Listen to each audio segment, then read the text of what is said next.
अशा तालींमुळे शेतातल्या पाण्याबरोबर वाहून जाणाऱ्या मातीला प्रतिबंध व्हायचा आणि शेताची झीज थांबायची. पाणी शेतात मुरायचं. या तालीच्या आतील बाजूला विशिष्ट मोजमाप असलेले चौकोनी खड्डे खणले जायचे आणि त्यातली माती तालीवर पडायची. सरकारी कर्मचारी खड्ड्याची लांबी, रुंदी, खोली मोजायचे आणि किती ब्रास माती तालीवर टाकली त्याचा हिशोब व्हायचा.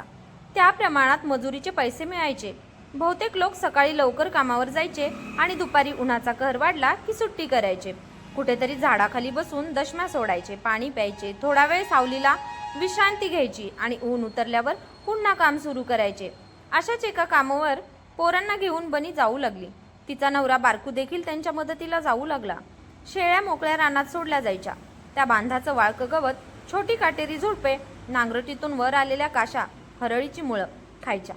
बाजूला एखादी पान किंवा ओहळ असेल तर आटलेल्या डबकेच्या आजूबाजूला डोकं झिरो मशीनने भादरल्यावर बारीक केस उरावेत, तद्वत बारीक बेंदाडाची हिरवळ असायची, ती खात